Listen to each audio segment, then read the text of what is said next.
good.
Hey everybody, welcome to WCAX Extra. This is our live desk streaming show, kicking off every day around 9:15.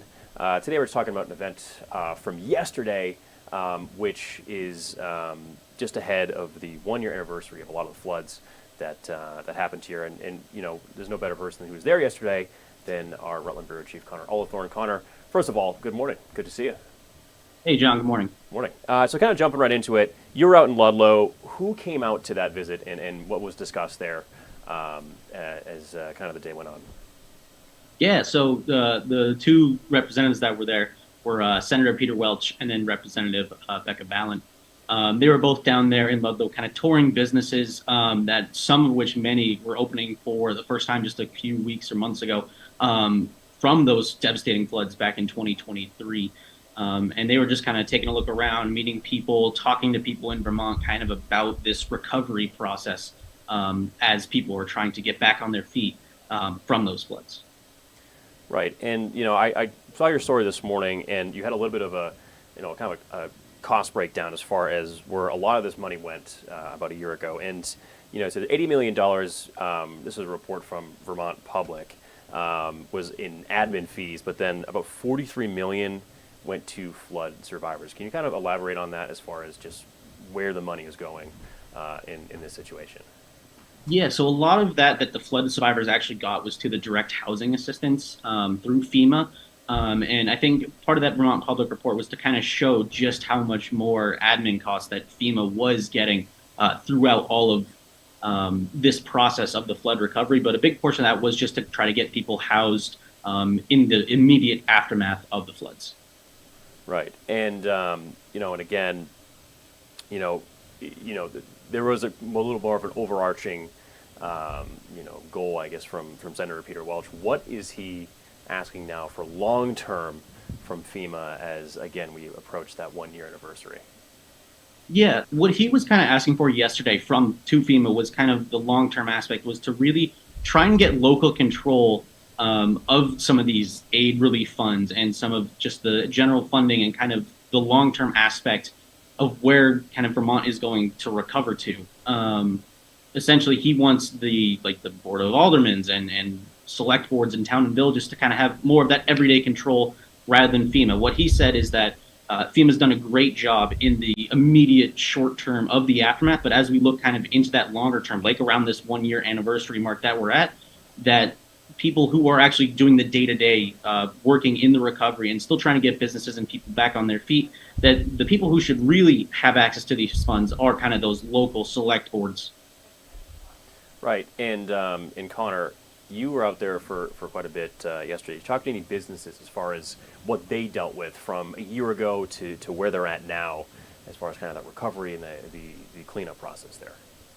Yeah, the one business I really talked to was Darkside Snowboards, and right down in Ludlow, right out the base of Akimo Mountain, and they were pretty much the one that everyone seemed to focus around. They were one that were really hardly hit through this floods. They said that they had to completely renovate their store, move their doors around, but they actually had this really interesting kind of flip booklet on their front desk, basically just showing, here's what we went through, here's where we are now. And I was talking with one of the owners or managers, and they were basically saying how the Darkside Snowboard community kind of heard about this on national news back in 2023, and we're like, hey, this is one of our stores, one of our people, we need to come together and help them. So it's kind of very interesting perspective hearing from them out there.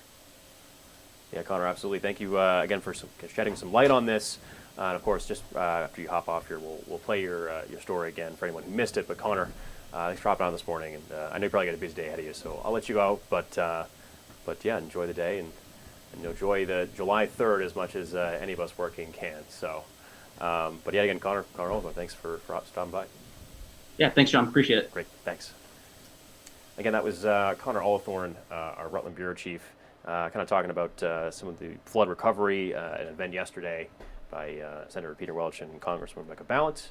We can pull that story up in just a second here again. And yeah, we'll do that in just a sec. Here we go. Congressional delegation toured parts of Ludlow almost a year after floodwaters receded throughout Vermont, leaving many needing aid. Now there's questions to how FEMA could have done more. My big message to FEMA is let's give much more responsibility, authority, and money to the local officials. Vermont Senator Peter Welch and Representative Becca Balint revisited businesses throughout the Okemo Marketplace, steps away from the entrance to the mountain resort. Many of the stores opened back up for the first time recently after they were closed due to last year's flood. You could see so many people just decide to throw in the towel with their businesses. You wouldn't blame them, right? The floods they were devastating. The amount of mud in people's businesses and the building back, and they all said, no, we have an important part to play in our community. A recent report by Vermont Public found that FEMA spent nearly $80 million in administrative fees, deploying hundreds of workers for recovery efforts. But the agency only distributed about $43 million to flood survivors. Welch and Balint say those people struggled to even apply for assistance. The deadlock is when you get into these bureaucratic snafus. You can't get an answer. You can't get a yes or a no in a timely way. The delegation sent a letter at the end of May to FEMA administrators asking for improvements within the application process to receive assistance. I think the big question on FEMA is the thing they do right after the event, the flood. They're pretty good at that. But then the long term, where you've got to fix the local infrastructure, I think much more of that responsibility and the funds that go with it should be made locally. Reporting in Ludlow, Connor Olathorn, Channel 3 News.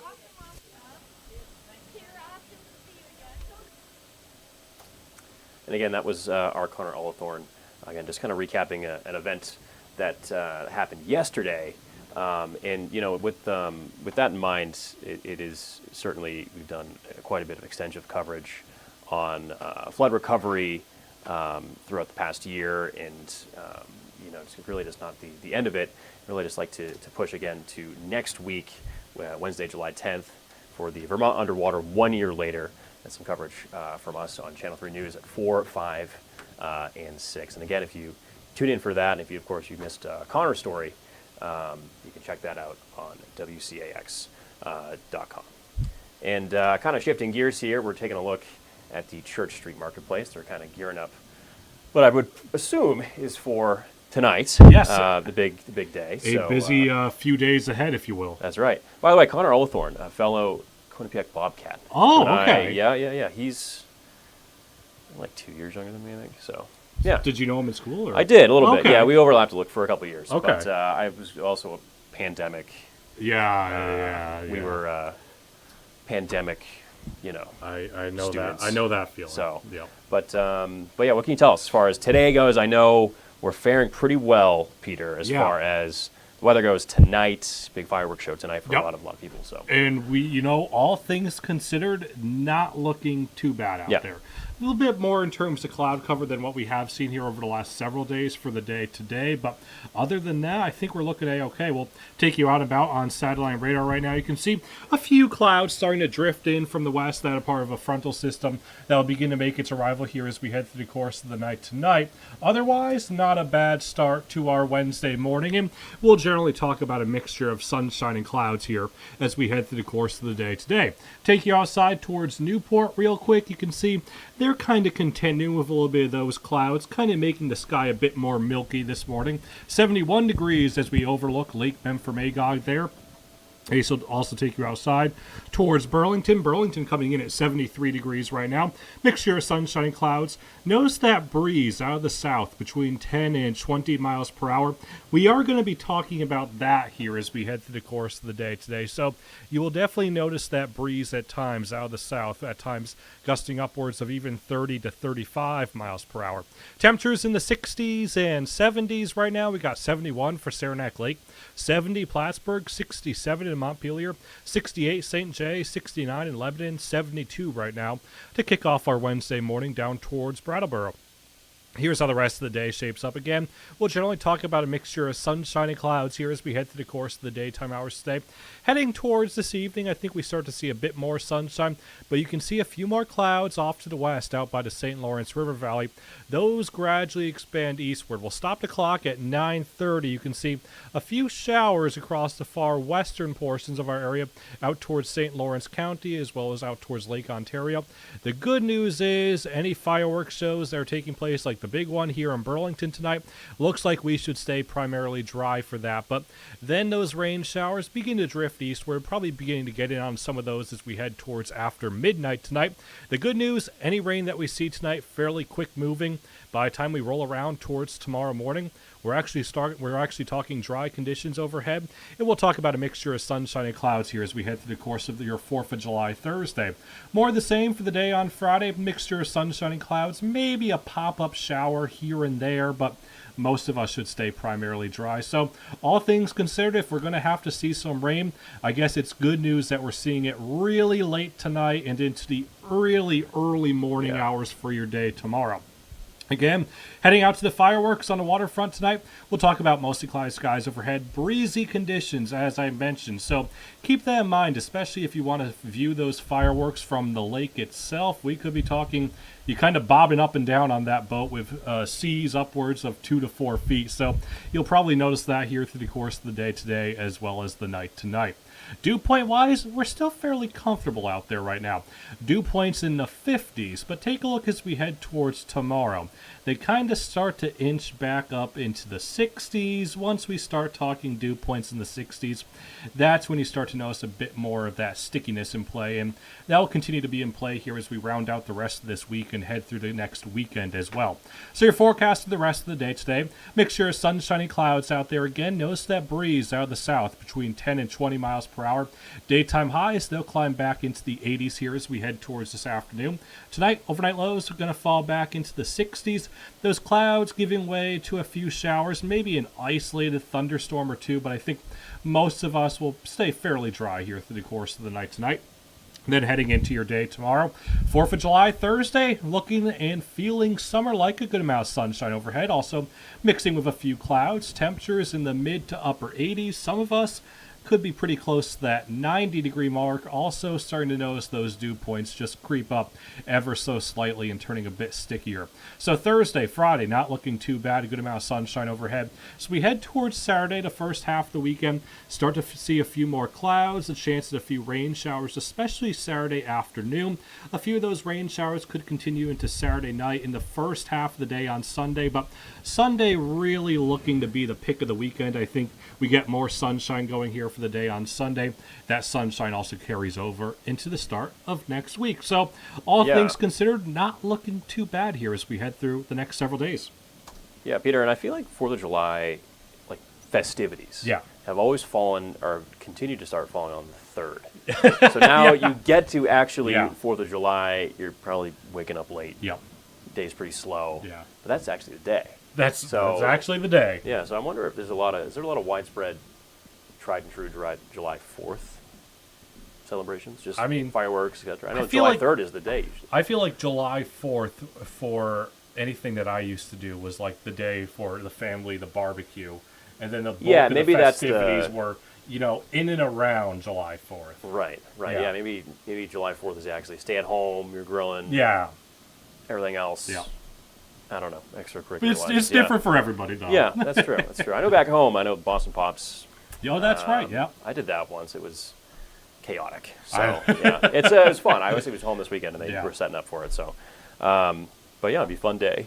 It I will- think you and I are going to be hearing these fireworks Oh, regardless yeah. if we're going out or not. I think So, probably expect you're toughing it out, right? zombies on the air for both Yeah. tomorrow and Friday morning. Yeah, just, bear with us at that point. So Yeah, the coffee will be flowing. yeah, thank you, Peter. Yeah. I think that does it for us here on WCAX. Of course, you can see Peter and I at WCAX at noon, and then of course our evening shows, and see all of our continued kind of stories on WCAX.com. But I think with that in mind, we'll let you go. You're probably gearing up for tonight, so Yep. rest up and be safe too. So, in mind, Have a good one. See you later.